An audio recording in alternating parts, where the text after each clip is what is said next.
esta tarea del docente de averiguar qué pasa con el uso del tiempo en el otro es una cosa importante, porque uno puede de esta manera ajustar todo el desarrollo a los tiempos posibles, porque en definitiva lo que queremos hacer no es una carrera con el tiempo, ni chequear quiénes entregaron a tiempo o no, sino que lo que queremos es que los alumnos aprendan, que contacten con una determinada información, que la disfruten, y que nos hagan saber a los docentes qué piensan de esa actividad o de esa información que recibieron.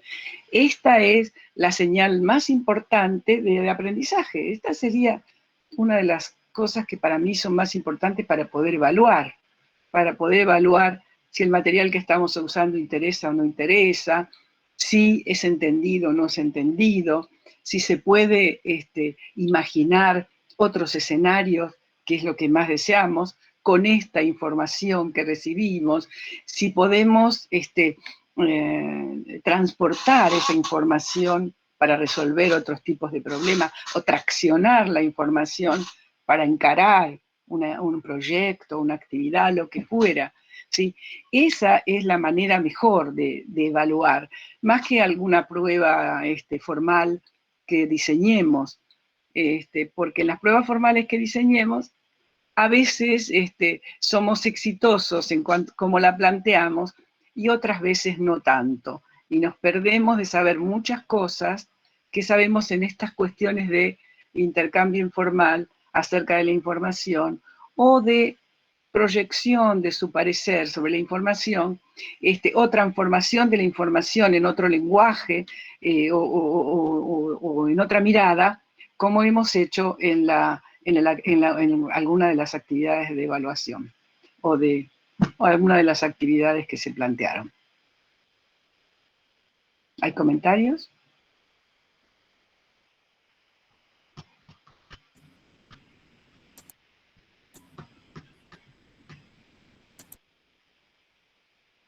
Este sí que es atronador, este silencio, ¿eh? No, yo te iba a decir, Marta, que me parece correcto, pero que yo quería manifestar que la última tarea la hice sobre la hora porque en mi planificación del tiempo yo me fui de la última, digamos, charla que tuvimos, que fue la primera, con la idea de una consigna, entonces también eso, por ahí, cuando lo manifiesto, no, o sea, tiene que ver con eso, con que yo había entendido que era una actividad, que había que hacer una propuesta de trabajar, y bueno, después me encontré con la segunda y hasta que me volví a conectar con la bibliografía y leer y encontrar un tiempo, llegué sobre la hora. Pero sí, ahora sabemos que son dos, digamos, consignas entre módulo y módulo, y que la idea es ir avanzando en la primera semana y la otra en la segunda, por ahí nos organizamos un poco mejor también en este ida y vuelta, pues yo me fui con esa idea, bueno, y después entré 2 o 3 días después para mirar un texto que quería volver a leer y me encontré con otra actividad y ya estaba como fuera de planificación. Hay una pregunta en mi caso, Marta... Hay una pregunta que quiero hacerles. ¿No reciben notificaciones?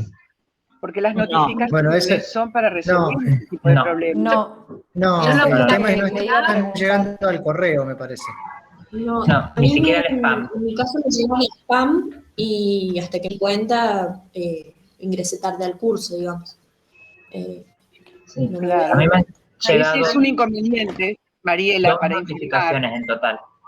Porque las notificaciones son un aspecto muy importante de cualquier programa virtual, de un curso virtual, de lo que estemos trabajando, porque es lo que nos alerta. Yo tengo que decir que yo sí las recibo.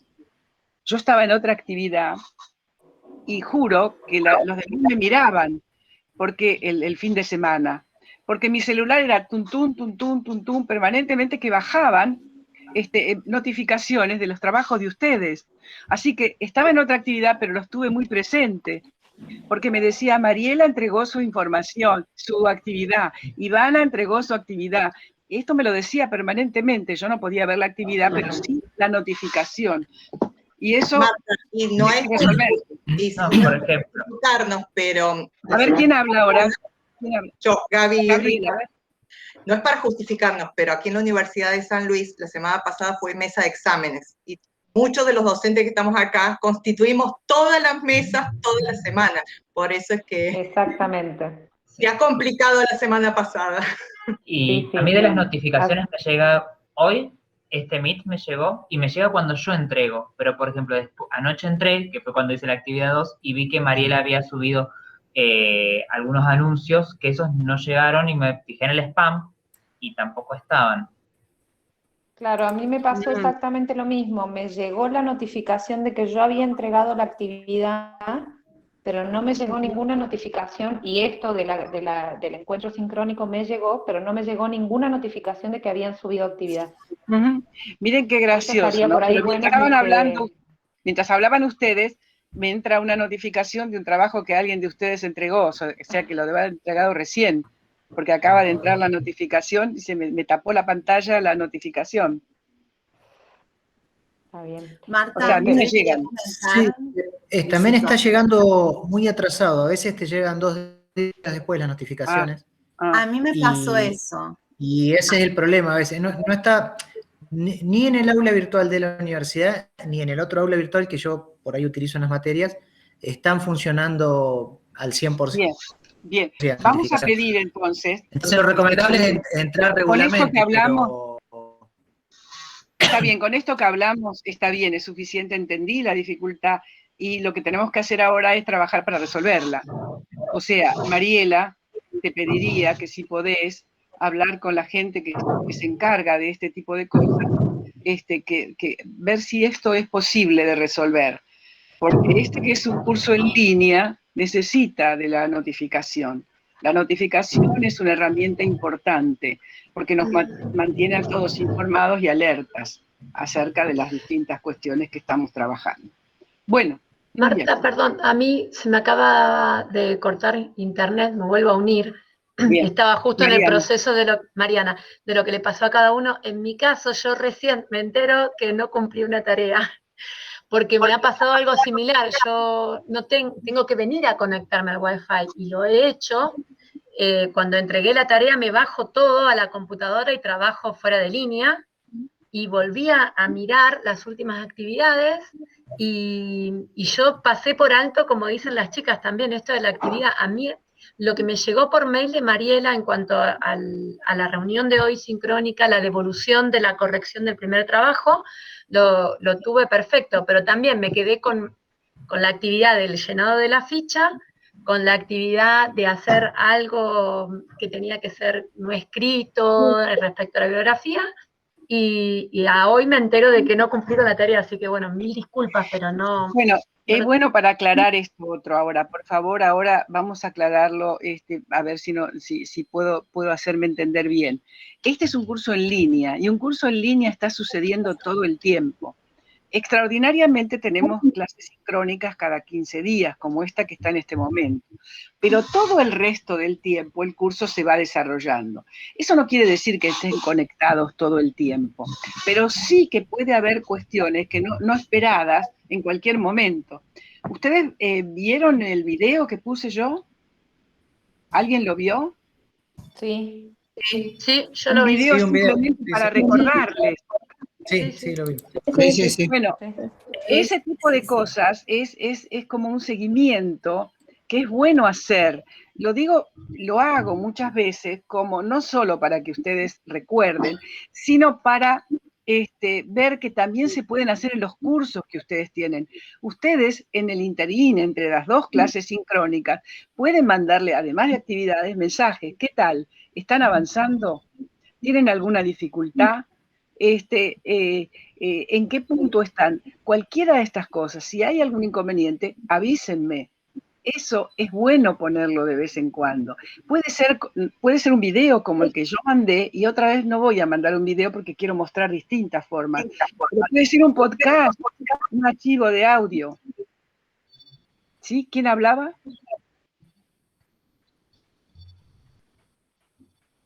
¿Alguien quería decir algo? Yo, por ejemplo, Marta, Fanny. Sí, Fanny, te veo. En mi caso pasa que entregué con tiempo y entré varias veces al campo y no encontré devolución de las tareas, ni comentarios. Y ahora estoy chequeando chequeando y tampoco, y hay una actividad entregada el 21 de marzo.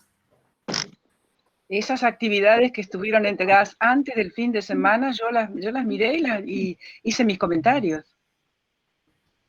Me extraña.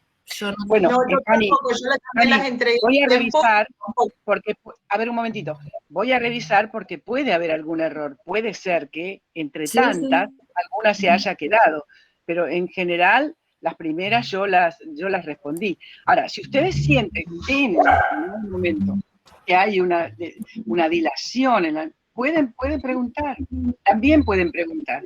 La interacción es una cosa muy importante, ¿sí? Y lo pueden hacer de distintas formas. En el campus hay un correo con una forma de comunicación directa conmigo. Me pueden enviar un mensaje, ¿sí? Eso no es ningún problema. Esto es bueno, porque acá estamos chequeando qué pasó con la actividad, etcétera, etcétera, pero a su vez estamos viendo herramientas para cuando ustedes estén trabajando con sus alumnos.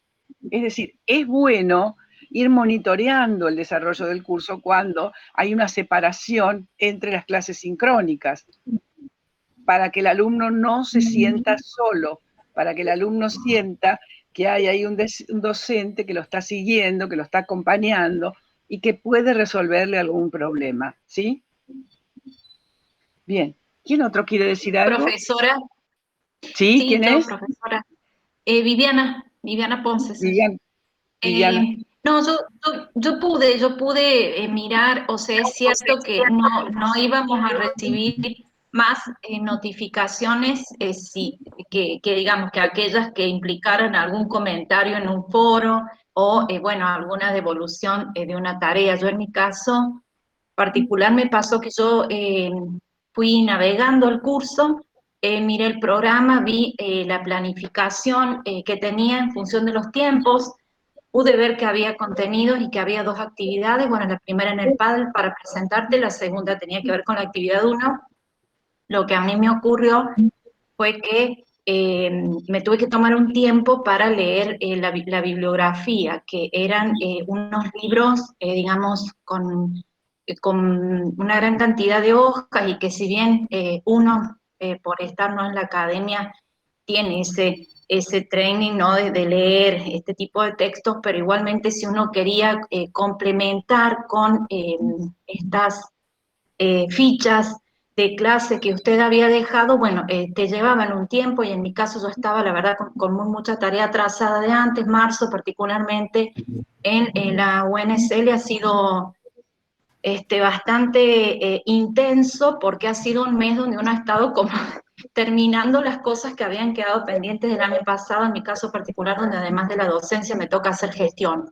Entonces, bueno, eso ha sido un poco lo mío, pero leí y me pasó también que encontré mucho más ricos los aportes suyos a través de las fichas de clase, porque ahí se hacía una integración de textos con autores más que remiten a la actualidad. Entonces, por ahí de pronto, leerme todo Castells, sin desmerecer todo el aporte, ¿no?, del autor y de la obra, para extraer unas pocas cosas, eso me resultó por ahí no tan significativo. Pero digamos, me gustó mucho y pude, y también algo que me llevó también demorarme en la elaboración de mi esquema particularmente, porque quería seguir esta línea y esta propuesta que se hacía desde el curso, o sea, lo que tenía que ver con gestionar la virtualidad y hacer este tránsito de lo presencial a lo virtual. Entonces, bueno, ese fue mi mayor desafío. Pero bueno, no pude revisar antes. Ahora obviamente me voy a organizar y... Viviana, no necesito que ni que te disculpes ni que justifiques, para nada. Estamos en un curso entre docentes, esto no es necesario. Si hablamos de esto es para sacar aprendizaje de esto, no es para que se disculpen conmigo, en absoluto, en absoluto. Yo no pretendo eso y no, tampoco lo valoro demasiado, o sea que no me parece que esto es lo que haya que hacer. Si alguno sintió que yo los estaba inculpando o retando, discúlpenme, para nada. No siento, pero digo. Pero yo siempre tomo los temas para volver a reflexionar sobre ellos. porque son temas que suceden en la docencia en general. Esto nos pasa siempre, y yo no voy a decir que este grupo me está pasando cosas muy diferentes de lo que me pasa con otros. Siempre a veces hay problemas para leer toda la bibliografía, por entregar las actividades, esto siempre está pasando. Pero como también a ustedes les va a pasar y les pasa con sus alumnos, es importante de retomarlos y de ver cómo hacemos. Por eso que al ser un curso en línea y ver todo esto, siempre se me ocurren algunas cosas que incorporar para que sigamos pensando en esto y a ver cómo lo resolvemos. Porque lo que estamos haciendo acá es ver cómo transformamos las clases presenciales en virtuales y cómo aprovechamos al máximo la virtualidad y cómo hacemos que tanto nosotros como los alumnos nos sintamos más cómodos en esta nueva modalidad y en esta nueva forma de encarar, de abordar las clases, y también obtengamos buenos resultados, porque no es cuestión de desarrollar un curso en línea y que después todos evalúen que no han aprendido muchas cosas, que no han superado muchas cosas, ¿sí? Y en general pasa, en todos los cursos me pasa, Viviana, que muchos dicen, a mí me gustan sus fichas porque usted nos sintetiza, nos relaciona, nos pone ejemplos, etc.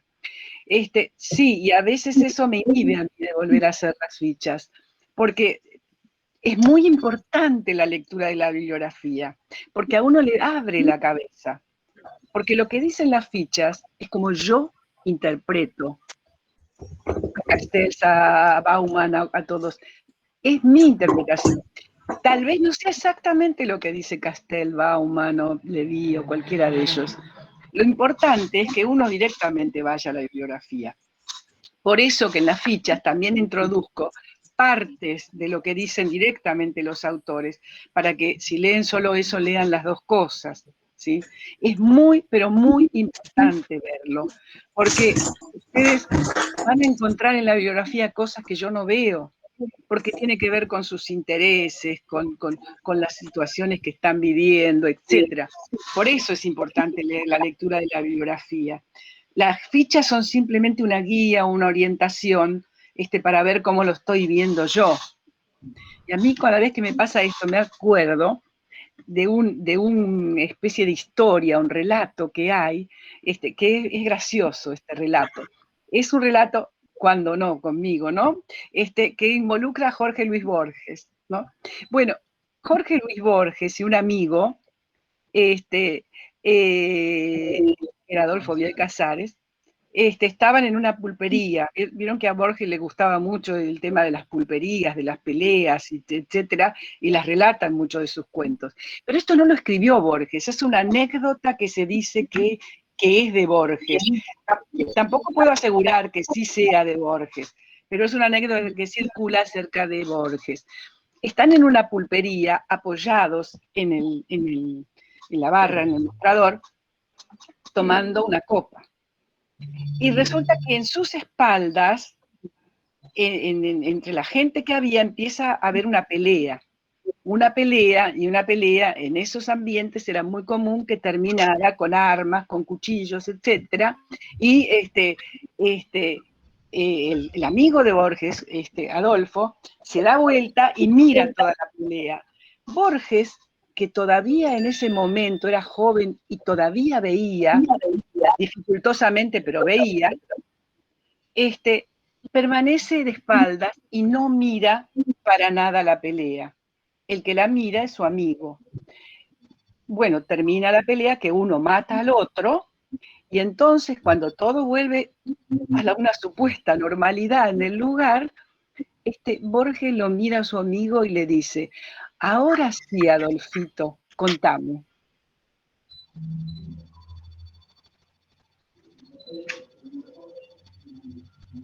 Yo no digo más nada, esa es la anécdota y esa es la información que podemos sacar de la anécdota.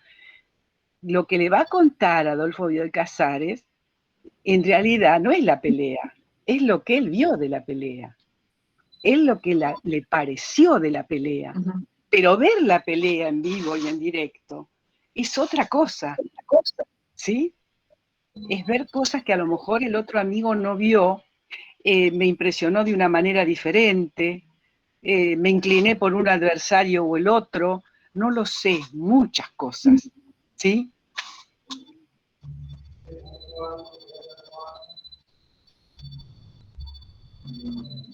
¿Qué dicen? ¿No dicen nada? No, claro, ahí estás viendo, o sea, va a escuchar la mirada de Bioy Casares, pero no lo... Uno siempre es subjetivo cuando cuenta. Sí, y eso La pasa alegoría con de la también la caverna de información. Sócrates, ¿no? Sí, pero eso también es la información que damos los docentes. Claro, sí, Eso es pasa verdad. por nuestra formación, ideas, gustos, etcétera. Sí, por eso uno pone bibliografía, justamente. Claro, claro. No, primero, además, porque, bueno, se pone bibliografía porque hay pensadores que son mejor que uno y que lo han pensado mejor y que tienen una especialidad diferente, amplían el campo, la información, etcétera. Sí, Está bien. Uno tiene una función de ayudar, ayudar a seguir caminos, a abordar la información, pero hay que hacerlo de muchas maneras diferentes. Si yo todo el tiempo en la clase sincrónica estaría diciendo, Castel dice, y el otro dice, y exactamente en cada momento, no sería aprovechar totalmente la clase, ¿sí? O lo mismo con las fichas o con cualquier herramienta que utilice en ese momento. Yo lo hago, y vuelvo a repetir, porque sé que la usan, porque sé que la requieren, etc. Pero en algún otro momento voy a poner, para no seguir de esta manera, algunos textos de otras personas que explican cosas. Porque no se olviden que yo les hablé de desarrollar una pedagogía polifónica, una pedagogía de muchas voces. Si siempre me escuchan a mí, van a tener solo mi visión de la temática, de los autores, etc.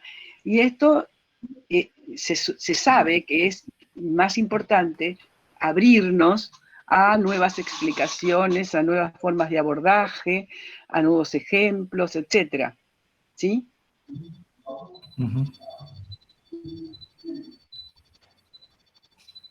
¿Qué dice Claudio? ¿Le parece bien? Lo veo pensando, por eso digo. Sí, si soy yo, me interesó lo de la comunicación polifónica de varias voces. Sí. Que lo habíamos visto en la otra clase. Sí, es una tendencia que trata de alejarnos, aprovechando también la posibilidad de no tener que estar todo el tiempo dando clases presenciales, ahora que hemos incursionado en otras modalidades educativas y en otras formas de comunicación a través de la virtualización, es que tenemos mucha posibilidad de que ustedes puedan escuchar otras voces, no como yo veo, solamente como yo veo el problema de la enseñanza y el problema de la transformación de la presencialidad a la virtualidad. Ahí hay muchas formas de interpretarlo. Hay quienes piensan una cosa y quienes piensan otro. ¿Cómo se resuelve esto si siempre está a cargo alguien de un curso, por ejemplo? Se resuelve traccionando otras voces, trayendo otras voces, haciendo que ustedes escuchen no solo la bibliografía de los referentes, sino a otras personas que interpreten eso mismo, ¿sí? Y por eso hablamos de polifonía, de una pedagogía polifónica. No una sola voz, sino muchas voces. Bien. Marta, no, ¿sí? se me ocurrió aportar que es el espacio para construir y desarrollar un pensamiento crítico también, y para poder ir construyendo nuestros propios aprendizajes docentes sobre los contenidos, pero sobre cómo transmitir, enseñar nuestra propia práctica. ¿Ya? Porque estamos hablando de cómo transformar nuestra propia educación en este momento. Entonces, la oportunidad de dialogar con autores es lo que nos permite construir sentidos, significados y sentidos compartidos. Perfecto, no lo podía haber dicho mejor yo. Perfecto, es así. Para mí es así. Por eso actúo de la manera que actúo, ¿sí? Sí, no, realmente además, uno va abandonando esta idea de decir, esto es así. Uno dice, así sí. lo veo yo, digamos. Esta es la forma en que yo interpreto esta realidad, ¿sí? Pero esta sociedad líquida, esta imposibilidad de mantener algunas convicciones, algunas estructuras, etcétera, hace que pensemos que hay otras formas de ver los mismos temas. Hay otras formas de describirlos, de evaluarlos, de valorarlos, etc.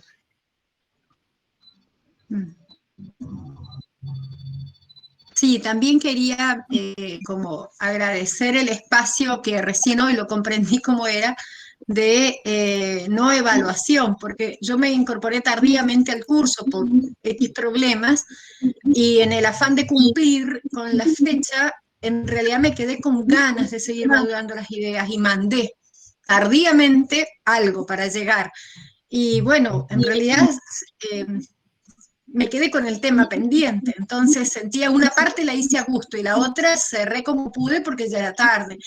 Entonces, bueno, esa oportunidad de leer, de meditar, de poder, yo la agradezco, así que quizás recupere algo de lo que empecé a escribir y lo reacomode, pero por mí, no por la evaluación, que he comprendido que va por ahí. Sería fantástico, Silvia, sería fantástico que te quedes con la incógnita, con la idea de que acá hay algo más que yo puedo todavía construir. Sí. Y a lo mejor tampoco lo vas a terminar, a lo mejor mañana, pasado, cuando te encuentres en una situación de clase, vas a volver a traccionar de ese tema. Pero eso solo lo podemos hacer cuando lo hemos abierto nosotros, no cuando repetimos lo que dice el autor, cuando eso nos hizo pensar.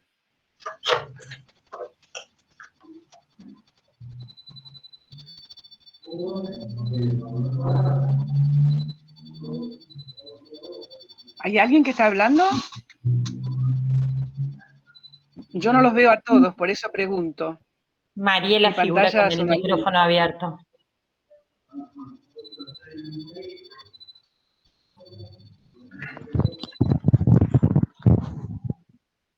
Bueno, no importa, no importa.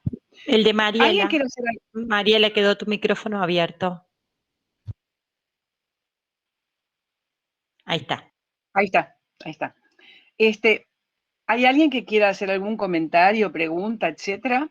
Yo. Porque si no, seguimos avanzando. ¿Sí? Adelante. Bueno, yo quería comentar una experiencia que tuve, porque al principio como que me pareció genial Zygmunt Bauman, y me encantó algunas definiciones, me gustaron del primer libro, el de Tiempos Líquidos. Y bueno, y después seguí leyendo y es como que era muy fuerte, tenía algunas expresiones que me impactaron. Pero bueno, me encantó y yo, por ejemplo, hice un video y como que me centré en ese primer libro. Después pasé al segundo libro, que es como una especie de entrevistas, y ya no me gustó tanto. Hubo algunas cosas en las que estoy en desacuerdo, por ejemplo.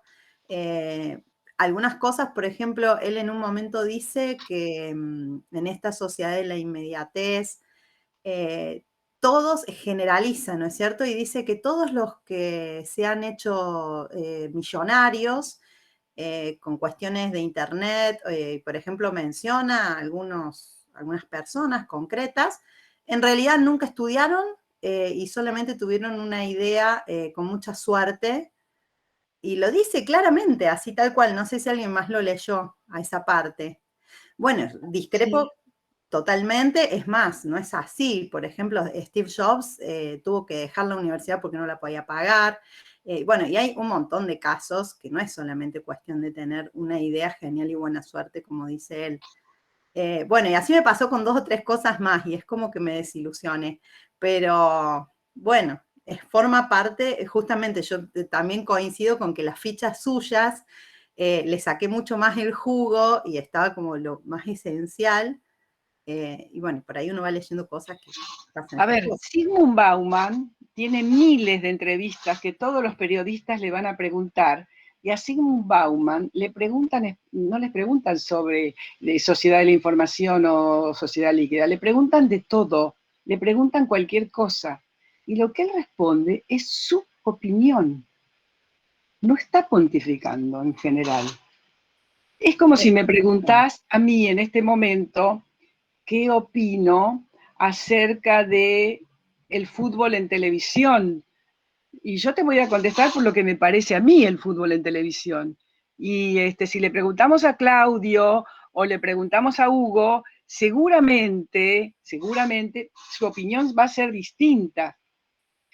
¿Es mala o es buena? No lo sé, cada uno tiene su abordaje al tema. Y a Zygmunt Bauman le preguntan desde lo social, desde lo económico, desde lo psicológico, desde todos los puntos de vista. Y ya he leído varios comentarios de personas que dicen, bueno, ya está opinando de todo, podría dejarse de opinar, ¿no? Bueno, ya no opina más, pero no importa, cuando opinaba sobre todo. Opinaba sobre todo. A mí me gustaría hacer un comentario respecto de lo que dijo Ivana, porque, bueno, en cuanto a lo de Job, como ella mencionó, en cuanto a los nuevos ricos, precisamente lo menciona que no ha terminado la universidad, también dentro del libro lo plantea como una problemática, ¿no? Que hoy Estados Unidos precisamente se encuentra con chicos con carreras de grado endeudados, desempleados, buscando trabajo. Creo que iba más de la mano de mostrar que el éxito en Estados Unidos ya no estaba dado desde la educación de grado, sino más desde el lado de la informática. Pero sí, en cuanto a lo que vos dijiste, Ivana, yo soy licenciada en administración. Me especialicé mucho en marketing y trade marketing. Y precisamente cuando leí eso sentí una agresión constante sobre mi carrera, realmente me he sentido horrible, pero tengo que decir que lo que escribe, de la manera en que lo dice, a pesar de haberme manejado y trabajado muchos años en marketing, tiene una visión muy real. O sea, en cuanto al consumo, en mi caso particular, yo trabajé mucho tiempo en supermercados, y en mi casa probablemente no encuentres nada de lo que tenga que ver que se fomente al consumo, porque uno empieza a ver el producto distinto. Uno estudia, yo que lo he estudiado como lo plantea él, es la pura realidad. Desde que se abren las redes sociales y desde que uno muestra qué es lo que le gusta, qué es lo que quiere, esa información es oro en polvo para marketing. Y eso es a donde está hoy llevándose la sociedad. Para mí fue un golpe haberlo leído, porque como que generalmente siempre de marketing se habla de la parte más linda, más vistosa del make-up, pero en verdad lo que habla es muy intrínseco y es lo que continuamente hablamos. Mi marido es químico, ha trabajado en Roche, en Suiza, mi marido es suizo. Y en casa yo siempre digo lo mismo, no hay una valla aspirina, no hay un mejoralito, no hay caja de medicamentos. ¿Por qué? Porque pasa esto. Él trabajaba para una empresa en donde viven de los enfermos, de donde se hace un consumo para que la gente se dé cuenta de que necesita de esto, y de esto se hacen ricos. Y yo creo que a esto apuntaba un poco esta visión, esto de lo que he leído, y muy bien ubicado en Europa. Los últimos 7 años yo viví en Suiza, y todo lo que plantea en cuanto a las inmigraciones es algo totalmente real. Yo lo viví ahí. O sea, yo estaba ahí donde los chicos iban a estudiar con un velo, y donde Suiza actualmente acaban de sacar una ley donde prohíben que los chicos vayan con velo al colegio. O sea, es muy actual la lectura de lo que Marta nos dio. La verdad que fue un zambullirse en la realidad y no en la virtualidad precisamente. La realidad es lo que cada uno vive también, ¿no? Y bueno, Mariana, has tenido la posibilidad de conocer otras realidades y eso también te amplía el panorama. y relaciona mucho más lo que dice Zygmunt Bauman con una realidad más cercana a la de él, ¿no? Porque él tampoco ha estado tanto en Latinoamérica y a lo mejor hay visiones un poco diferentes. Sin embargo, hay ciertas generalizaciones que sí se pueden aplicar a cualquier realidad, como es la expulsión o las migraciones forzadas, o esto se da en todos los territorios, digamos. Y ahí la opinión entonces depende de la ideología de cada uno. También, Marta, hay me ideologías parece. hay cosas que las ven bien y otras cosas que no las ven bien. Y entonces uno tiene que saber que esa opinión está dada desde una determinada ideología, ¿sí? Y que no tiene por qué ser la que tengo yo. Puede ser, esto es posible. Y hay que aprender también a diferenciar para no confundirnos. También muchos critican, para dejarlo a Bauman descansar un poco más, ¿no? A Manuel Castells, y hay muchas cosas que dice Manuel Castells que son profundamente criticadas, y hay quienes lo atacan, lo enfrentan en las reuniones, en los congresos, etcétera, y él dice, bueno, está bien, yo lo veo así, el análisis que yo hice de la sociedad es si usted lo ve de una manera diferente, bienvenido, ¿sí? A Manuel Castells. Marta, disculpe. Sí. Es que yo creo que eso es justamente lo interesante de estos pensadores, ¿no? Que nos ponen en situación de pensar. Porque si fácilmente nos adecuáramos o tomáramos, digamos, sus pensamientos, yo desconfiaría, digamos, de la bibliografía. Yo creo que son autores que plantean muy fuertemente su postura, son muy sintéticos desde lo gráfico, creo que logran transmitir cuál es su postura, pero nos ponen en situación de pensar. Esto que dijo acá la compañera, al primer momento como que me cautivó y después ya me puse en otra situación. Yo rescato eso de la bibliografía, que son autores que yo en otros momentos los he leído, y tienen esto de que interpelan, de que nos hacen pensar, son muy buenos. Claro, y además, que no a mí me gustaría, Marta, claro, a mí me gustaría sumar. Quiero decir nada más que esto, que además no está mal que Ivana esté en contra de algo de lo que diga en un reportaje tal autor. Está bien, porque es como Ivana piensa y defiende y está interpretando lo que dijo el otro y interpretando lo que ella piensa y los pone en contraposición. Y está muy bien, eso es pensar, perfecto. ¿Quién quería hablar? Y Laura, a mí me parece también importante tomar este tipo de textos, porque los ensayos tienen esta parte, si el ensayo no es polémico, no es personal, no es subjetivo, no interpela, no es un ensayo en sí mismo. Y por ahí una de las cosas que nuestras universidades deben empezar a incorporar es esto, el ensayo como un texto académico legítimo que no cautiva a todo el mundo y que incomode o que movilice o que replantee. Creo que es la característica propia de todos los ensayistas. Aparte, si hay algo muy particular en los ensayistas es esto, es la evolución de su pensamiento a través de los ensayos. No hacen un texto científico en los términos más acartonados o más duros, sino que es como que van dando respuesta cotidiana a las preguntas que en el mismo momento les plantean. Y esta es, digamos, son las virtudes de los ensayistas. Por ahí acá los ensayos no son de circular tanto, hay algunos medios que trabajan una suerte de ensayos, pero en Europa y en Estados Unidos el ensayo es una herramienta política y pedagógica muy fuerte que quizás cuesta incorporarlos a nuestra forma de aprender y de enseñar. Claro, la información tipo manual, que baja información como la verdadera y la única aceptable, es una información que ya en nuestra sociedad es carente de sentido, ¿no? Porque en una sociedad tan cambiante, en una sociedad que requiere de nuevas miradas todo el tiempo y donde tenemos que estar siempre construyendo nuevas respuestas, esas otras trabajos o esas otras propuestas no nos ayudan a construir, porque nos hacen como que esto es así y es así, y si es así ya no lo puedo cambiar, ¿no? Lo único que tengo que hacer es defenderlo, aplicarlo, etc. Y a lo que vamos es a otra cosa. Lo que necesitan nuestros alumnos en la universidad que se están formando como futuros profesionales es saber resolver problemas, básicamente. Y entonces, para resolver problemas, trabajamos con cierta información que está elaborada desde un determinado punto de vista, pero tendiente siempre no a ser asimilada, sino a abrir cabeza. Esta es la idea, es hacer pensar.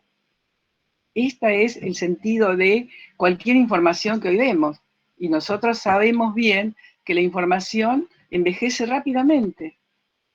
Por eso hoy la usamos y a lo mejor 2 años después en los cursos vamos a tener otra bibliografía. Yo suelo cambiar mucho la bibliografía, porque uno va siguiendo los problemas que se enfrenta uno en la realidad y te da cuenta de que hace falta otra cuestión para leer esa realidad que tenemos que enfrentar, abordar y resolver. Bueno, yo tenía algunas preguntas que me había anotado para no olvidarme de hacerles, ¿sí? En los trabajos realizados había algunos que yo puse comentarios y que resultaban interesantes en la propuesta y a la vista también. Yo no sé si alguien tiene alguno preparado de los que yo puse que sería interesante que lo presentara en la clase, como para verlo. ¿Alguien tiene como para mostrarlo? A mí me habías dicho, Marta, que te hubiese gustado verlo. Sí. Puedo ver, a ver si lo puedo presentar. Bueno, no lo tenía así tan preparado, pero... Sí, yo iba a preguntar eso, hay que presentar, deberíamos presentarlos. Sí, yo le había pantalla, dicho, digamos. recuerdo que le había dicho a Guido, a Antonio, que a Mariana, que si podían mostrarlo sería bueno que los demás lo viéramos. Es más, que opináramos de eso, ¿no? Yo lo tengo acá para ver cualquier cosa. Ay, sí, porque yo no sé cómo ponerlo. Tengo que poner la pantalla abierta, ¿no? Abajo, claro, abrir pantalla en un costado y abajo te dice presentar ahora y pones presentar una ventana, pero tenés que tener abierta la ventana. Y cuando tocas ahí, aparece lo que vos tenés abierto y tocas esa. Mientras se fija ella, le podemos decir a Guido, si lo tiene preparado, que lo muestre, y mientras Mariana va viendo cómo. Dale. Sí, lo abro directamente desde el aula.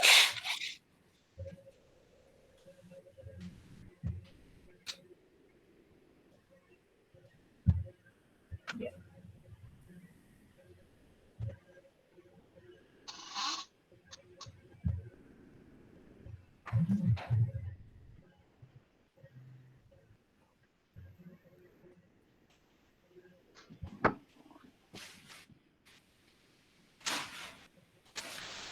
Ahí se debería ver.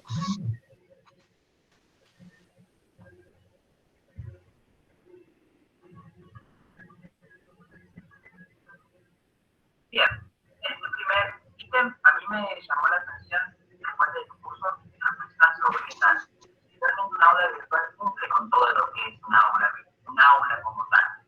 ¿A qué me refiero a esto? Por ejemplo, en el aula uno tiene cierta protección con las paredes, un espacio físico. Sin embargo, en el aula virtual también se mantiene. Hay una protección, no cualquiera puede ingresar. Está bien, las relaciones se modifican, pero no por eso dejan de haber relaciones. Ahí sigue habiendo contacto docente-estudiante, sigue habiendo contacto estudiante-estudiante, y no solamente mediante lo que puede ser un Google Meet, sino también a través, por ejemplo, de los foros, de grupos de WhatsApp. Entonces, esa comunicación que tenemos en el aula física se mantiene en lo que es el aula virtual. Por eso me parecía importante manifestar esto, de que el aula virtual se puede considerar justamente un aula como tal. Si no se escucha bien el audio, lo sabemos, pero más o menos podemos ver qué intenta mostrarnos. En relaciones intraestudiantiles,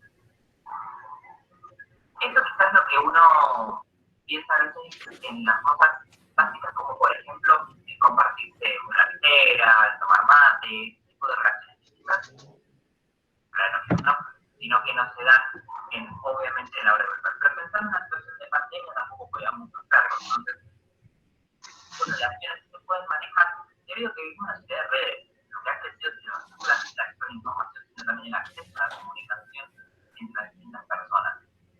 entonces grupos de WhatsApp, nuevos foros, todo esto permite que siga habiendo una complicidad entre los estudiantes, esa complicidad que se mantenía durante la cursada en pre-pandemia.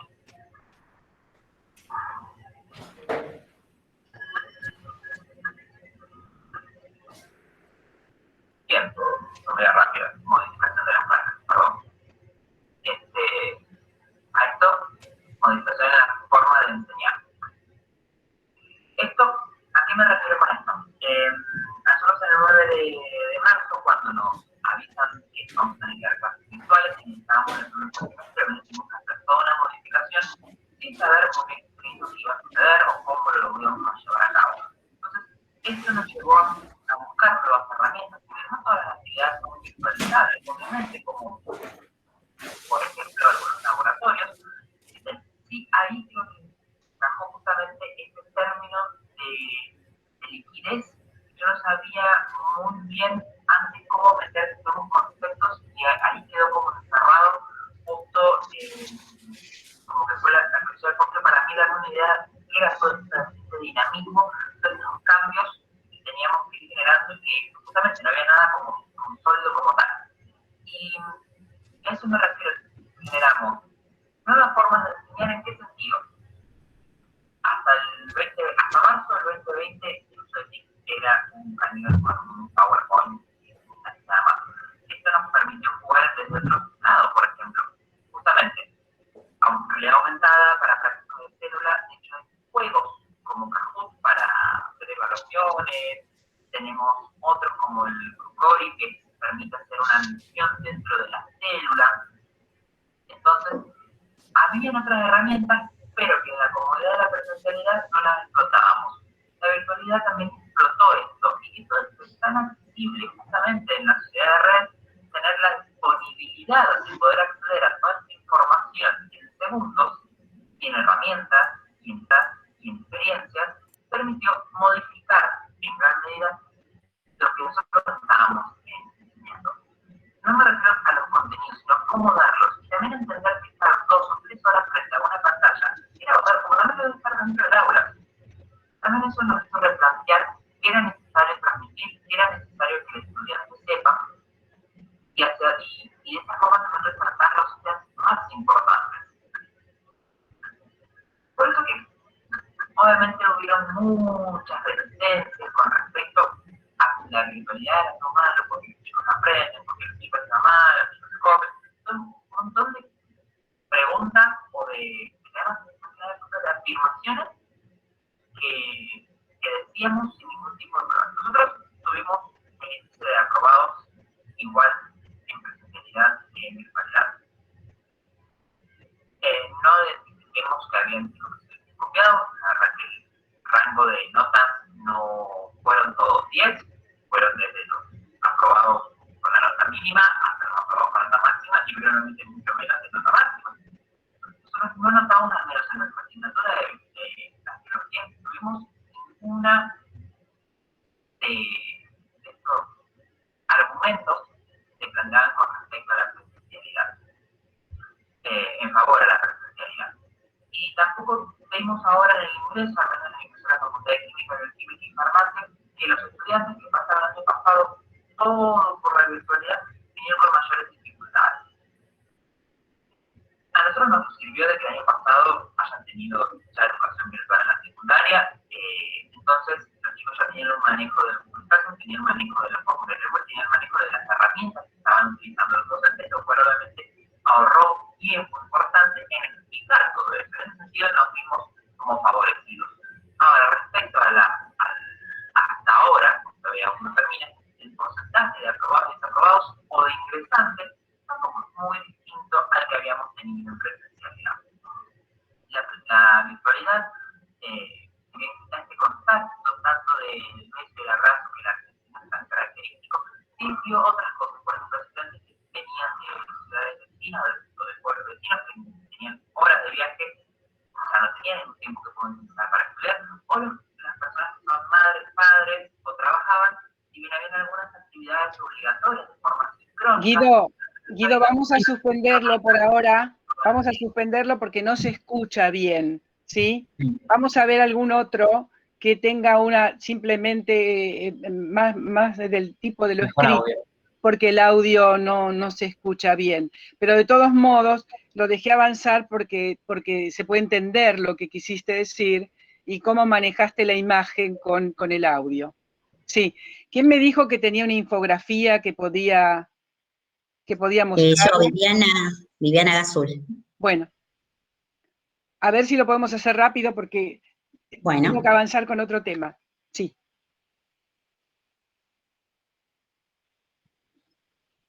A ver.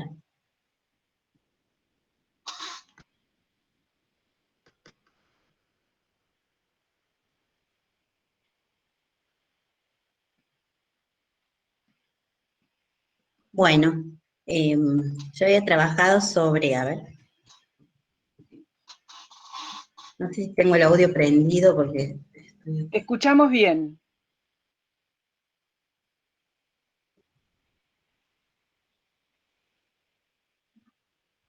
¿Todavía no se ve? Estamos viendo a Bauman, tiempos líquidos, sólidos. Sí, se ve, se ve.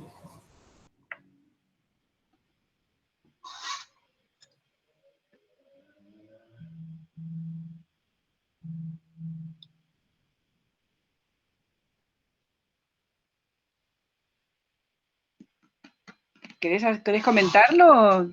No.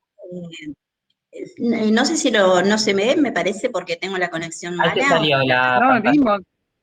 Ah, no alcanza. Bueno, ahora lo vuelvo a poner porque a mí no me mostraba lo que ustedes estaban viendo, entonces... Vimos la pantalla, sí. Ah, bueno, entonces lo muestro rapidito y les comento algo de vuelta. Perdón. Bueno, yo trabajé sobre el tema de Bauman, tiempos líquidos y tiempos sólidos. La primera parte es como que lo que quiero representar es que la sociedad en tiempos sólidos estaba identificada por todo lo que eran las instituciones, ya sea la nación-estado, la escuela, la fábrica, como algo bien estático y que determinaba a las personas en un tiempo y en un espacio. En el tiempo líquido lo que pasa es que lo importante es el presente, como un presente continuo, donde todo pasa en proyectos cortos, el pasado ya no es relevante y el futuro tampoco es una meta. Entonces podemos decir que se pasó de la estética, de la ética del trabajo a la estética del consumo, donde la ética del trabajo podía verse como algo que nos iba a llevar a un futuro mejor, una gratificación que se postergaba en pos de un futuro. Mientras que en este momento la estética del trabajo, la estética del consumo, lo que siempre está diciéndonos es como la gratificación inmediata. Entonces, en estos tiempos, ¿cómo es la educación? La educación en los tiempos sólidos era siempre incremental, se construía sobre lo anterior y tenía un gran valor la parte del hemisferio cerebral izquierdo donde se acumulaba el conocimiento. En los tiempos líquidos todo eso cambia, hay mucha incertidumbre, hay aprendizajes que tienen que ver con los contextos que van variando, los aprendizajes muchas veces están mandados de alguna manera por la tecnología y por las necesidades del momento.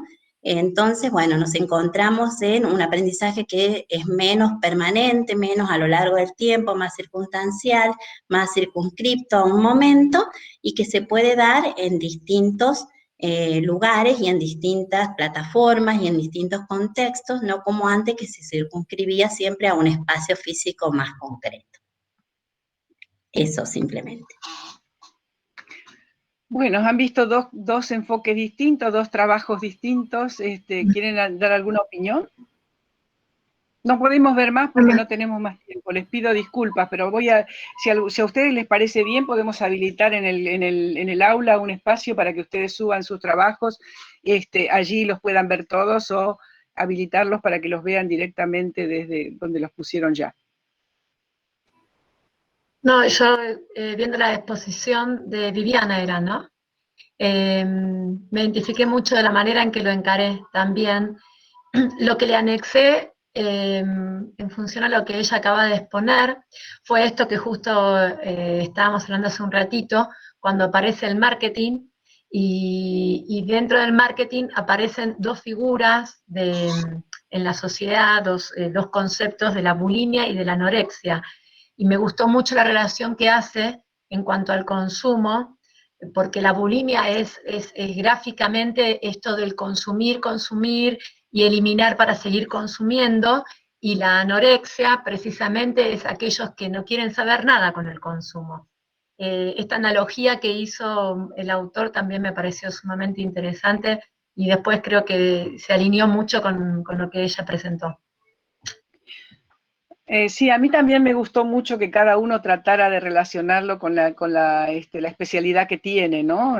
O la asignatura que está desarrollando, o lo que fuera, porque esto se puede ver desde puntos de vista muy diferentes. No solo cómo lo contó o lo desarrolló el autor, sino que uno tracciona esas ideas y las aplica a su campo y entiende, lee su campo de una manera diferente. Bueno, fue interesante, ¿verdad? A mí me fue muy interesante leer o mirar, apreciar los trabajos que cada uno de ustedes hizo. Prometo que inmediatamente termino la clase y me pongo a trabajar con los que me falta ver para darles a todos ponerles a todos mis comentarios, darles mi opinión al respecto. Si alguien quiere decir algo más, lo dice ahora, y si no, les voy a preguntar algo, porque en los dos hablaron del tema de la virtualidad, y en el segundo asumieron el tema del tiempo y el espacio, ¿no? Que son dos temas de suma importancia dentro de lo que estamos viendo, y que lo son en nuestras clases permanentemente. ¿Cuál es el espacio que estamos habitando? Entender esto uno, y que los alumnos también lo entiendan, y trabajar en ese espacio armónicamente, es una cuestión muy importante para entender la virtualidad y para trabajar con tranquilidad en la virtualidad, ¿sí? Sentir que uno está como pez en el agua, como muchos de ustedes estaban en el aula presencial, ¿sí? Es importante adaptarse al tiempo y al espacio de la virtualidad. Es diferente, como habrán podido ver, que lo que pasaba en el tiempo y el espacio de la presencialidad, y que sigue pasando, a pesar de que uno, a pesar de todo esto en la virtualidad, en la presencialidad, hoy trata también de usar algunas de estas cuestiones que estamos analizando y pensándolas de nuevo. Sin embargo, hay diferencias con cómo se puede manejar el tiempo y cómo se puede manejar el espacio en la virtualidad. Ya lo han visto en las presentaciones rápidas de todos, en cómo es importante dar la palabra, no superponer palabras, y que todo el mundo sea protagonista. Por eso es bueno que todos puedan compartir pantalla, y que todos puedan hablar, si bien tienen los micrófonos cerrados todo el tiempo para no hacer interferencias, es muy importante que tengan la libertad de abrir su micrófono y dar su opinión y participar y decir cómo lo están viendo, porque esa es la idea. Esa es la idea, construir entre todos y construir en la interacción. Bueno, yo les puse además en un lugar del aula que se llama Algo Más, o para reflexionar, no me acuerdo como que el título que le puse, pero era algo así, era algo más que estaba al costado, y les puse una información, un artículo sobre el Gong Bang. ¿Alguien lo vio?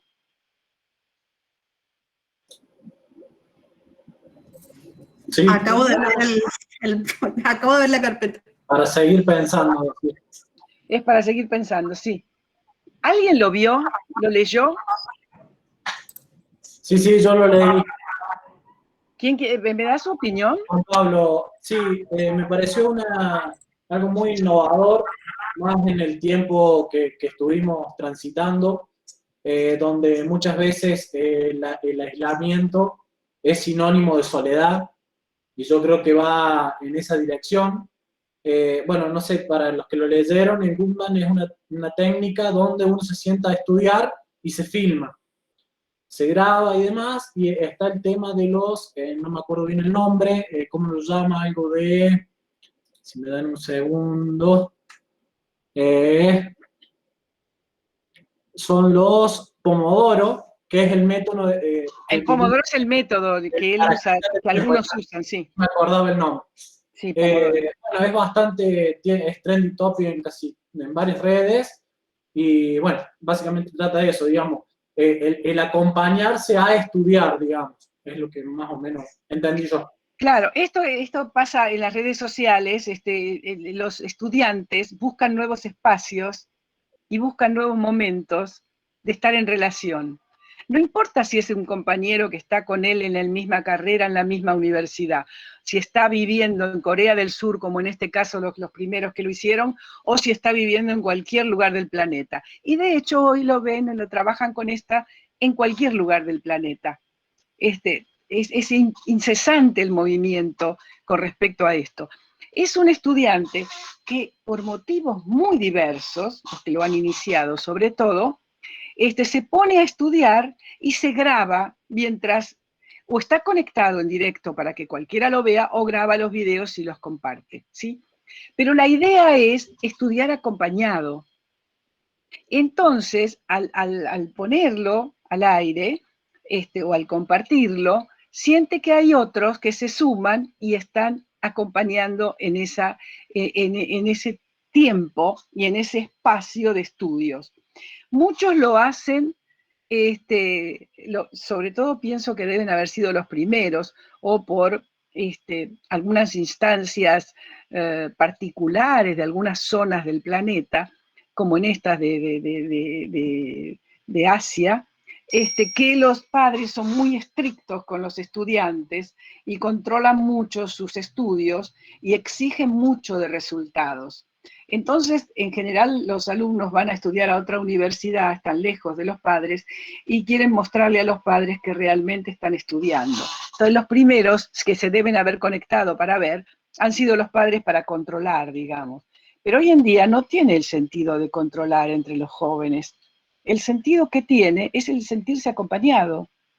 Y entonces han diseñado este sistema, Pomodoro, que significa la división en tiempo. Y ahí volvemos al concepto de tiempo. ¿Cómo divido mi tiempo para estudiar?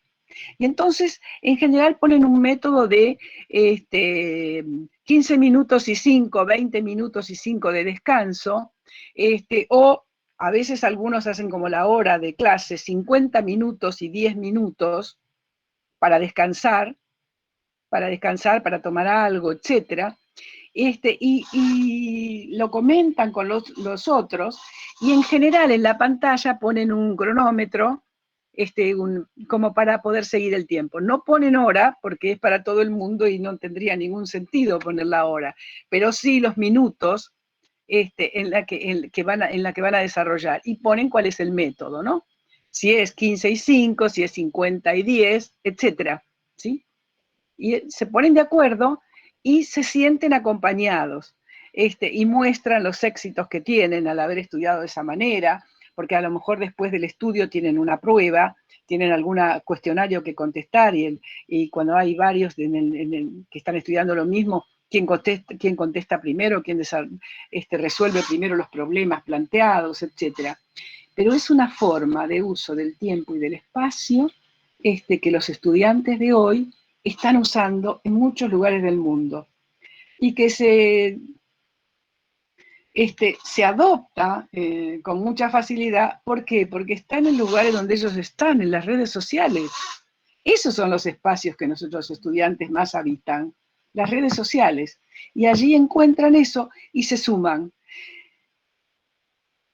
Para nosotros, o para mí que no estoy todo el tiempo en las redes sociales, aunque sí estoy en las redes sociales, es importante ver esto, es importante ver que las redes sociales no son solo para tontear o para hacer alguna otra cosa, sino que las usan realmente, las usan como una herramienta para estudiar, para obtener resultados, etcétera, y que valoran el acompañamiento. Y ahí es un punto clave y central de la virtualidad, ¿no? El sentimiento de soledad que muchas veces pueden tener quien está estudiando o trabajando en un entorno virtual sin conexión con otros. Y entonces las distintas formas que se imaginan para establecer contactos son increíbles. La primera vez que yo leí lo del Gombang, dije, caramba, estudiar 50 minutos en silencio y que otro lo esté viendo también en silencio, es difícil de pensarlo. Y Marta, sin embargo, se hacen, ¿sí?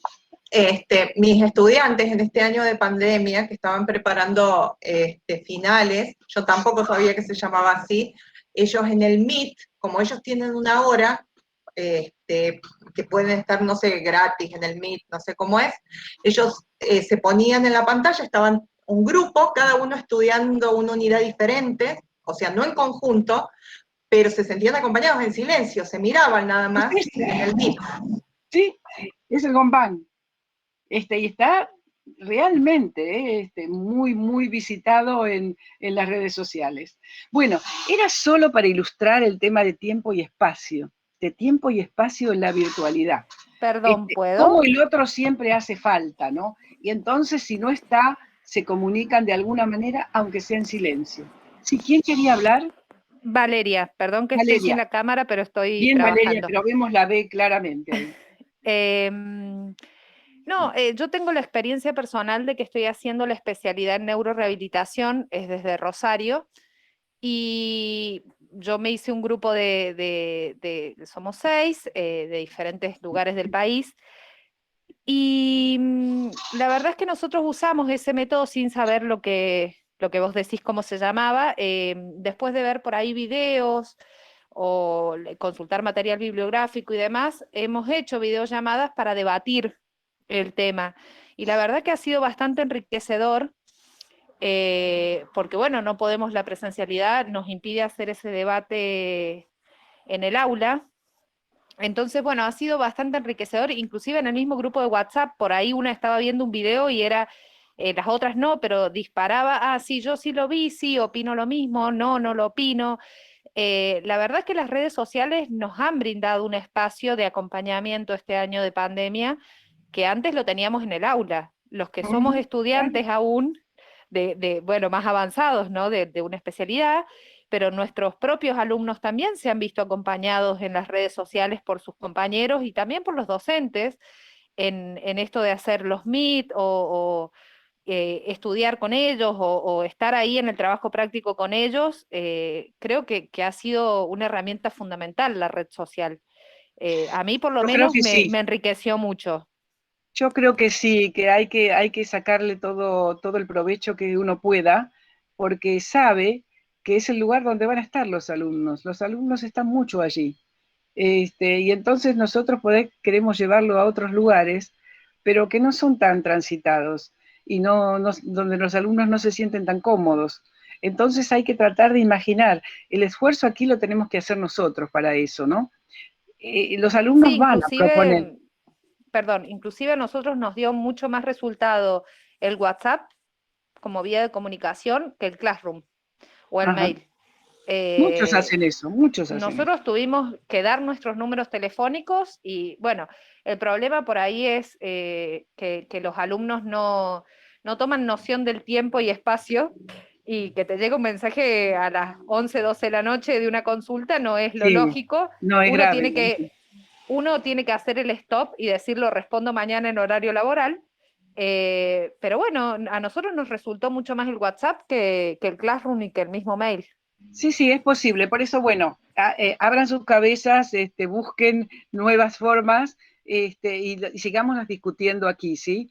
Porque por eso es que hice hincapié en la actividad del tiempo y del espacio, porque es muy importante y que nos va a dar muchas soluciones a pequeños problemas que podamos encontrar en las clases, digamos, en la organización de nuestras clases y en resolver el tema de cómo usamos el tiempo y el espacio, en el espacio comprimido que tenemos a veces de la virtualidad.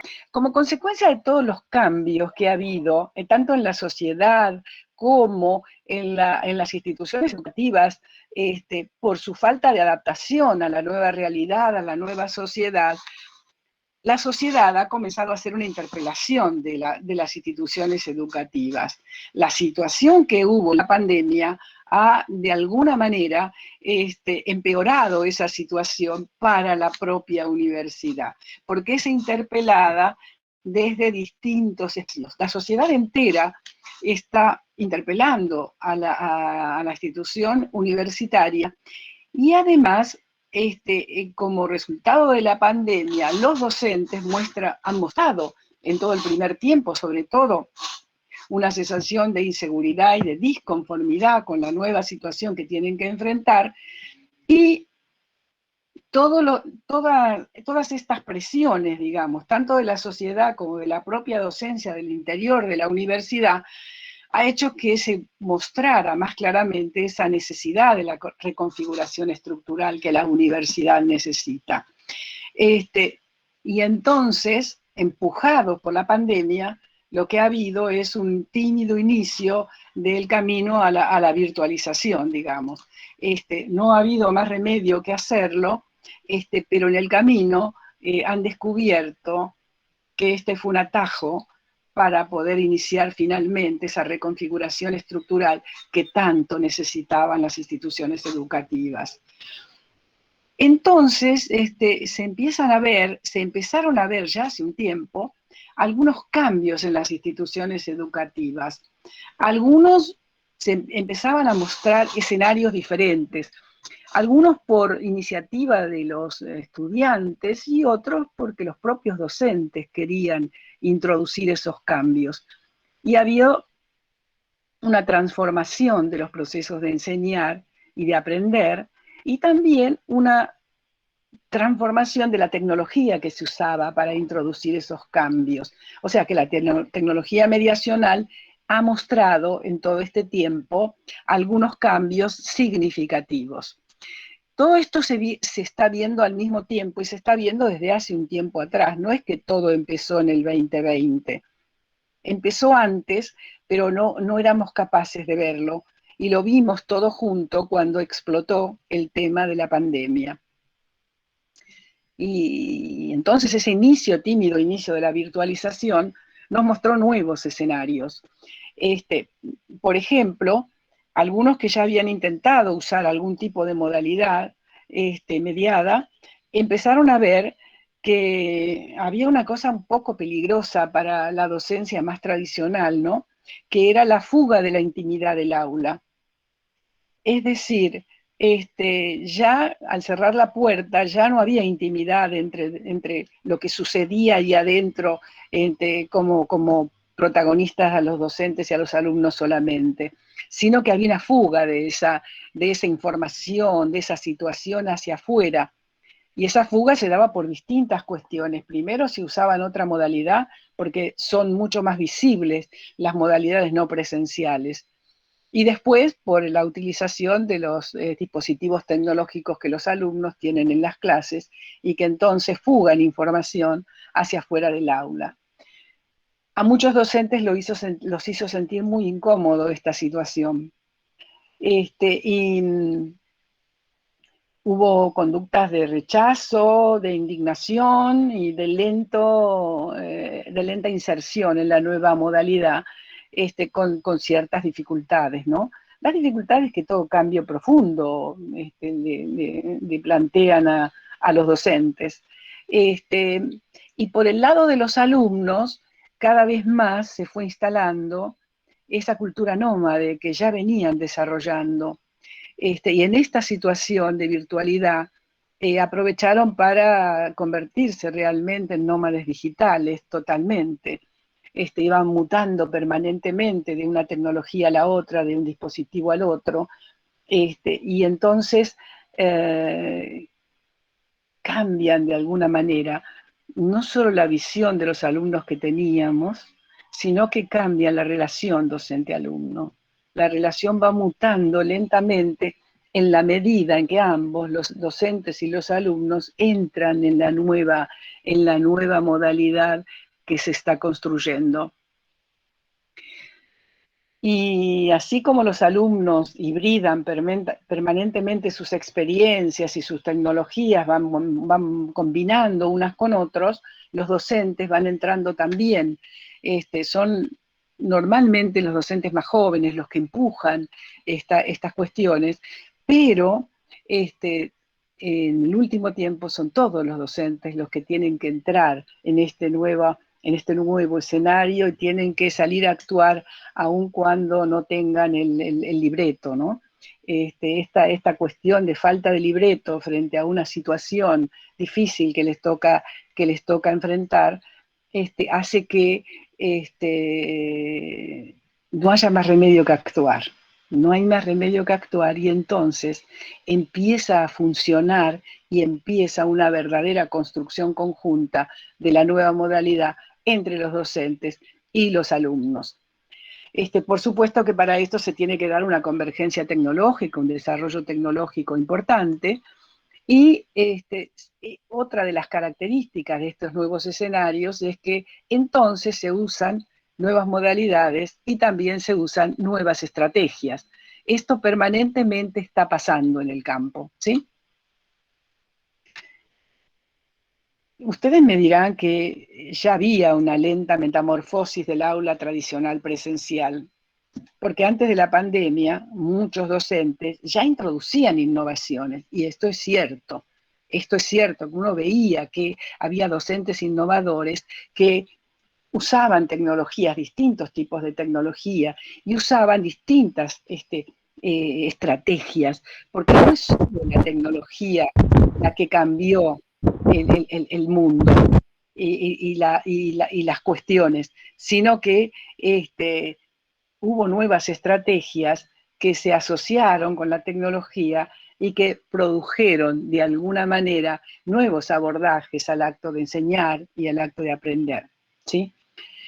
Entonces, en esa lenta metamorfosis nosotros veníamos viendo desde hace ya un tiempo, mucho antes de la pandemia, que había en las instituciones, se generaban nuevas tecnologías y había entornos virtuales disponibles para usar en las instituciones. Había herramientas informáticas distintas para utilizar y tímidamente se iban usando antes también, por supuesto, y algunos con bastante profundidad. Y las instituciones entonces instalaron plataformas tecnológicas antes de la pandemia en muchas instituciones, no en todas, pero en muchas instituciones. Y se usaba, bueno, todo tipo de software y hardware, esto seguro. Pero también, y lo que tenemos que poder ver y aceptar, es que también se fueron instalando nuevas lógicas de enseñanza diferente, que no todo el cambio lo hizo la tecnología, sino que había ideas pedagógicas desde mucho tiempo atrás, pugnando por entrar en el aula y en la educación de todos los días, y que sin embargo eran vencidas todo el tiempo por la conservación de la rutina de ciertas formas que siempre se usaron y siempre se aceptaron. Pero esas nuevas formas no solo no entraron porque había rutina y porque no eran aceptadas, sino porque esas nuevas formas necesitaban del acompañamiento de alguna herramienta tecnológica o de alguna tecnología. Y por eso decimos que ni las tecnologías ni las ideas pedagógicas son las que han hecho el cambio para esta sociedad, sino ambas juntas.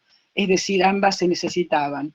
Había que ciertas ideas pedagógicas para ser logradas necesitaban de la interacción mediada por tecnología, necesitaban de la ayuda tecnológica para poder plasmarse en la realidad. Y entonces, también esa lenta metamorfosis que se fue dando pasando por todas estas instancias de las que estuve hablando, ¿sí? Bien. Y esta situación en el momento actual nos plantea como distintos retos, ¿no? Y además nos plantea tanto estructuras como retos diferentes que tenemos que enfrentar. Por ejemplo, lo que estuvimos viendo hasta hace un rato, ¿no? En los cambios en las coordenadas que limitan los procesos de aprendizaje. Y esas coordenadas son contestarnos cuándo enseñamos, dónde enseñamos, con quién enseñamos, qué enseñamos, cómo lo enseñamos y para qué lo enseñamos. todas esas coordenadas combinadas con las nuevas tecnologías y con las nuevas ideas pedagógicas van a ir variando. Vamos a enfrentarlas de una manera diferente. Hoy ya esas coordenadas no se dan de la misma manera. Más bien, las respuestas a esas preguntas, a qué enseñamos, a cómo enseñamos, a con quién enseñamos, esas respuestas van a ir cambiando lentamente. Ahora, todo este cambio, no, Mariela, ¿me estás escuchando? Escuchando, sí, sí. ¿Recibiste el ¿no? No ha llegado. Bueno, hoy los dioses están en contra nuestra, pero yo voy a seguir. Yo lamento que ustedes no estén viendo el PowerPoint, pero bueno, no importa. Bien.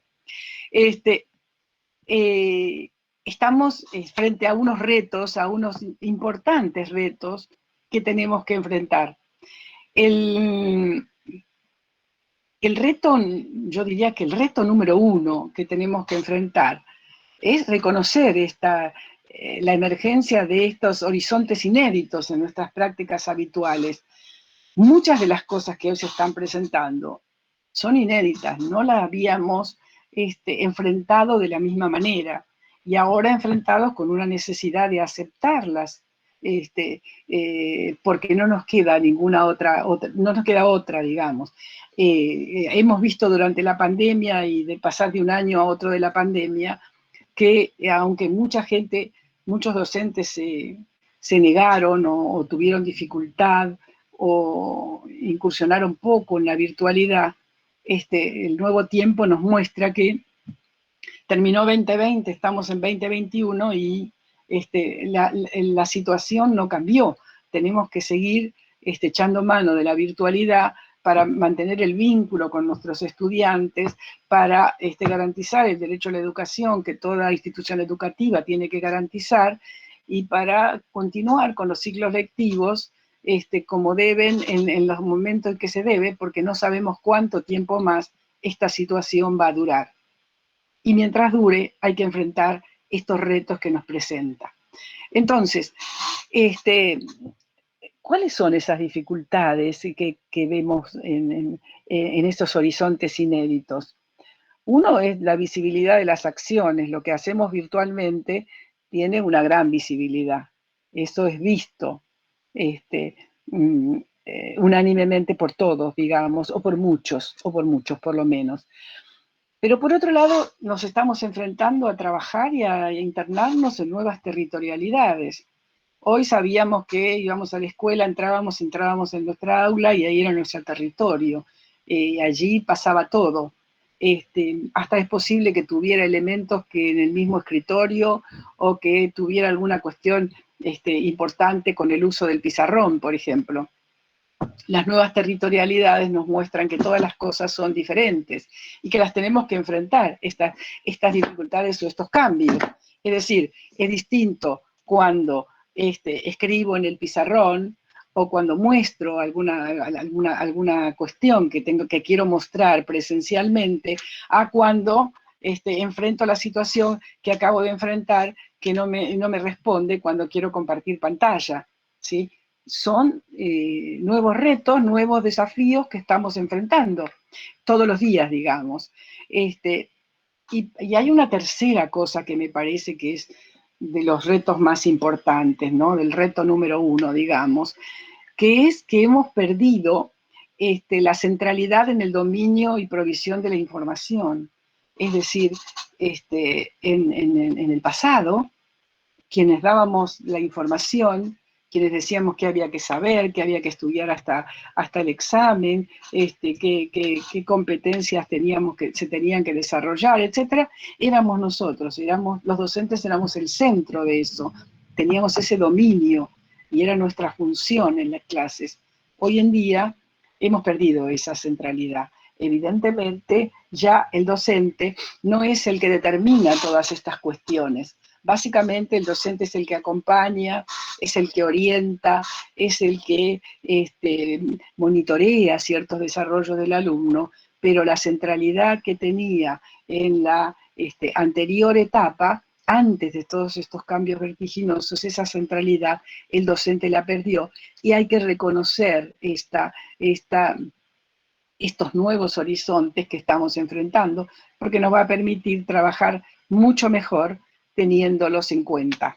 Bien, y aceptando el reto número 1, vayamos al reto número 2, que sería este hecho de tener que comprender las características de la nueva sociedad, de la sociedad en la que estamos viviendo, cosa que hemos estado haciendo todo el tiempo en este seminario, en este curso, que nosotros tenemos la obligación de revisar el modelo global vigente y tenemos que generar un nuevo modelo que incorpore las características de esa sociedad y que potencien ese modelo. Un modelo que tiene que ser construido teniendo en cuenta las características de esa sociedad que de alguna manera se está desarrollando y que desde el nuevo siglo está con nosotros. Y que tiene ciertas características. La característica de la ubicuidad, hoy se puede estar en muchos lados a la vez, la información así lo hace, el tema de la liquidez, del cambio permanente, de la no permanencia de las cosas, que hace que las certezas y las tranquilidades que teníamos en el pasado hoy sean incógnitas y que hoy estemos todo el tiempo transitando en un mundo lleno de incertidumbres y que la incertidumbre vino para quedarse y que no tenemos más remedio que amigarnos con la incertidumbre. Pero que además tenemos el reto de aprovechar la posibilidad de hibridación. Ya no tenemos que hacer las cosas solo de una manera. Podemos hibridar metodologías, podemos hibridar información, podemos hibridar modalidades. La hibridación es algo también muy característico de este momento y que también nos plantea un reto, ¿no? Y ni que hablar de la reticularidad. Hoy estuvimos viendo cómo hacen los alumnos, un ejemplo de cómo hacen los alumnos con las redes sociales. Bueno, la reticularidad es algo que tenemos que conocer, que tenemos que adentrarnos en ellas y usar las redes sociales, y tenemos que conocer cuáles son las redes sociales que utilizan nuestros alumnos, porque entonces podemos ir a buscarlos ahí donde ellos están, o podemos tratar de movernos con la misma comodidad o parecida comodidad que ellos dentro de esas redes sociales. Bueno, y la última de las cuestiones que creo que forman parte de este reto es adecuarnos a trabajar en esta nueva territorialidad, en la territorialidad virtual, y sentirnos que estamos dentro del aula virtual, así como estábamos dentro del aula presencial. Y acostumbrarse a eso lleva un tiempo.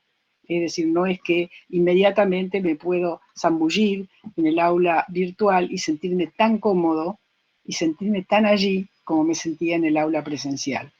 El aula presencial respondía más a las características de todas las situaciones que nosotros enfrentábamos antes, que eran las de lo físico. Estoy en un lugar físico, ¿sí?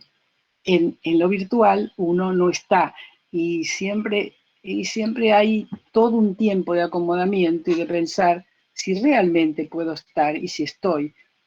Y sobre todo, si estar es lo mismo que estar en lo otro, en la otra realidad, en la presencialidad.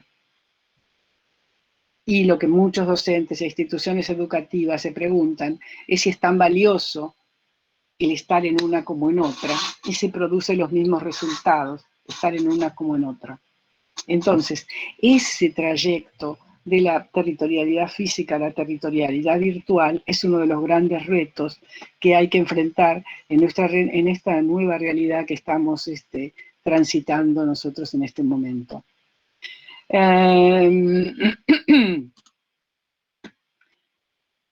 Y si les parece, pasamos al reto número 3, que es reconfigurar estructuralmente las instituciones educativas a través de rediseñarlas. Es el último reto que vamos a ver, hasta aquí llegamos.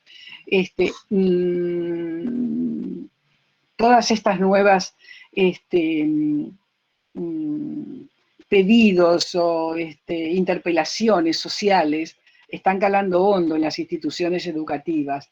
y le están poniendo muy claro un reto muy fuerte, esa necesidad de hacer su reconfiguración estructural, cambiar en todas las cuestiones que hay que cambiar para poder adaptarse a los nuevos tiempos, a la nueva sociedad, a los nuevos espacios. Y entonces, ¿qué es lo que hay que cambiar? Bueno, hay que empezar la estructura académica, la estructura curricular, las políticas de calidad, la estructura tecnológica, la normativa de la institución y muchas otras cosas que ustedes pueden estar pensando y imaginando en este momento. Es decir, un fuerte reto, ya no para ustedes especialmente, sino para ustedes como miembros de una institución. El cambio lo tiene que hacer la institución. Tiene que, desde el primer día dijimos que el principal cuestionamiento era la necesidad de la reconfiguración estructural. Y ahora la estamos viendo como un reto en el que estamos implicados. Porque lo que hagamos y cómo cambiemos nosotros va a cambiar también, va a ayudar a cambiar a la institución. Si nosotros nos sumamos a este nuevo abordaje de la enseñanza a través de la virtualidad y logramos avanzar con ella, evidentemente las instituciones, los alumnos, todos se van a sentir mucho más cómodos en ese trabajo. Bien, lleguemos hasta aquí. Marta. ¿Sí? Justo respecto de lo que decías, estoy reflexionando en mi labor como docente. La necesidad, por ejemplo, en la universidad, de poder acceder a una biblioteca virtual. Yo quiero compartir con los alumnos capítulos, libros, y sumo horas buscándolos, no logro acceder, tendría que, con virus, metiéndome en cuenta, esto ya al día de hoy debería ser un acceso para nosotros. Sin embargo, estamos lidiando, pidiendo, y es parte de lo que hablás. O sea, llegó la virtualidad, pero no llegó al mismo nivel los accesos para los docentes para poder suministrar a los alumnos este material tan importante. Sí, es cierto, es cierto. ¿Por qué? Porque las instituciones todavía no han logrado hacer la reconfiguración estructural totalmente. Algunas han empezado, algunas avanzaron bastante, otras no, y algunas nada. Algunas están sufriendo la virtualidad. Es decir, bueno, como algo transitorio, pasajero, esperemos que pase y que volvamos. Uno escucha muchas veces decir, ¿cuándo volveremos a la normalidad? La normalidad era lo otro, ¿no? Y recuerdan que yo alguna vez les mencioné la frase esta, la pregunta de Naomi Campbell, que decía, ¿a qué normalidad quieren volver?, dice ella. Recuerden que la normalidad era la crisis.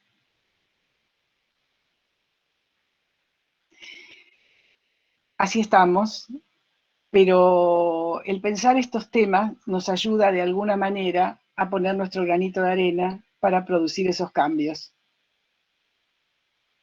¿Quieren hacer algún otro comentario?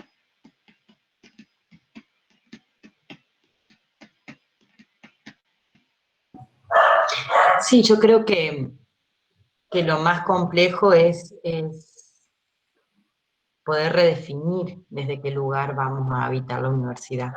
Creo que el mayor escollo que tenemos es que todos estamos atravesando esta irrupción con estructuras curriculares y académicas pensadas desde la presencialidad, y que hasta que no haya un replanteo más estructural, vamos a seguir en un tironeo, porque no es posible pensar la intervención docente transformando de forma individual una estructura curricular de años.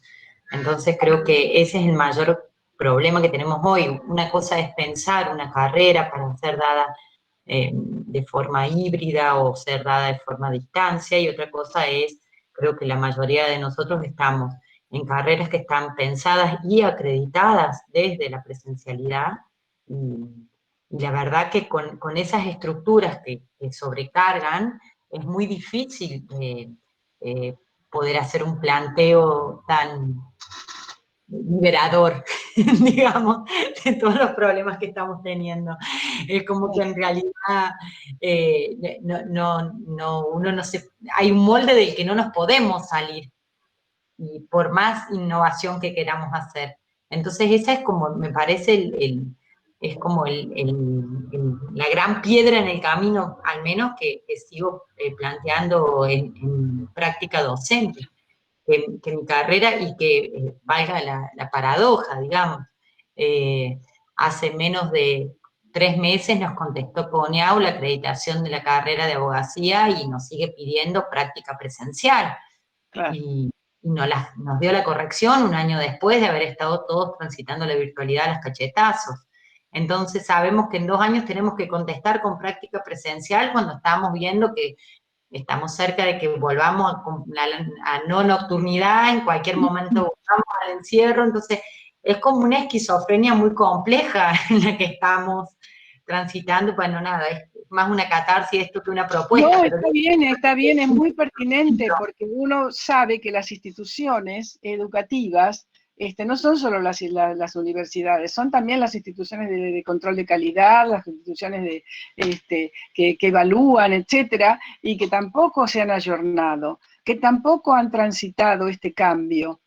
Porque que nosotros tengamos esas exigencias como de la presencialidad, y por otro lado, que tengamos los diseños curriculares que tenemos, no es solo porque no se adaptan a la virtualidad, sino porque esos diseños curriculares que tenemos de tantos años atrás, fragmentados absolutamente, sin ninguna conexión entre campos del saber tan afines y que deben ser relacionados, no tienen ningún sentido en esta nueva sociedad.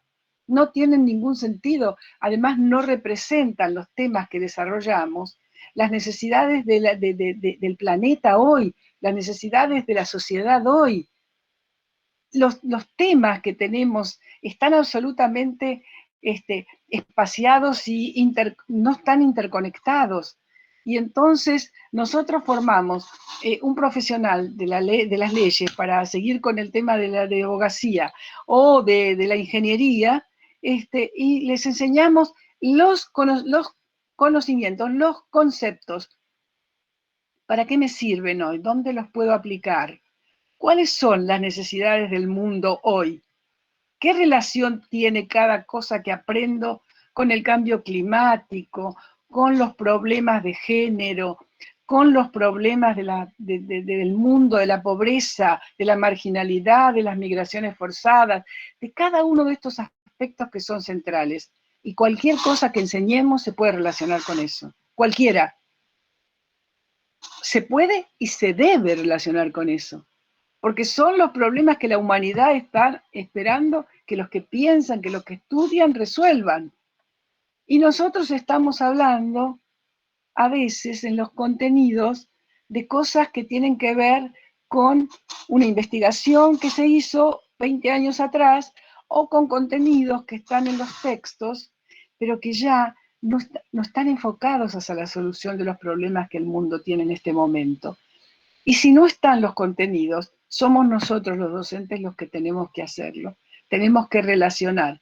¿Para qué nos sirve? ¿Para qué nos sirve la Constitución Nacional? ¿Para qué nos sirven las leyes en relación con los problemas graves que estamos enfrentando?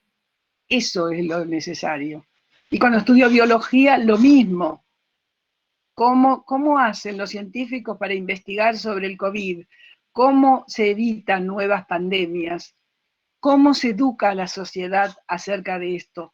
Y a veces las aplicaciones van para cualquier otro lado, en cualquiera de las disciplinas. Pero porque los diseños curriculares están hechos hace muchos años y no han cambiado. Y los problemas de la sociedad era otro. Los problemas de la sociedad era que tener personas ilustradas. Hoy no necesitamos personas ilustradas solamente. Necesitamos personas que sepan resolver problemas. Porque el planeta está en peligro, porque la vida está en peligro. Pero bueno, estas cosas, las instituciones son más conservadoras y tardan mucho en reaccionar ante eso. Y a lo mejor cuando reaccionen es porque ya estas ideas están, como yo digo, pasteurizadas. Ya se usaron tanto que ya son anodinas, ya no importa, ¿sí? Y entonces cuando ya todo el mundo las acepta es porque hay nuevos retos. Es porque está habiendo nuevos retos. Y ese es el problema que enfrentamos. Bueno, Hay una frase que me quedó de las lecturas anteriores, que no sé, me parece que vienen bien para esta parte, que en el libro de Manuel Castel decía que la flexibilidad puede ser liberadora, pero a la vez puede ser represiva, si quienes reescriben las leyes o algo así, son siempre los mismos poderes. Que la usé en mi presentación porque me pareció llamativa y alarmante, no sé, o yo la migré un poco para que nosotros como docentes podemos innovar, pero vamos a patinar siempre en el mismo lugar, si quien tampoco no nos da las herramientas innovadoras es la institución. Porque si siempre las historias se reescriben con esquemas antiguos, por más innovación que pongamos, bueno. Eso es, lo importante no es innovar. Lo importante es que con la innovación resuelvo problemas. Que diseño algo nuevo, innovador, para resolver una cuestión que me lo requiere. Eso es lo importante. Es que la innovación implica que resuelve problemas, porque si no sería una invención. Precisamente la innovación implica que hay personas que adquieren esa innovación para resolver distintas problemáticas. Cierto. Bueno, vamos a cerrar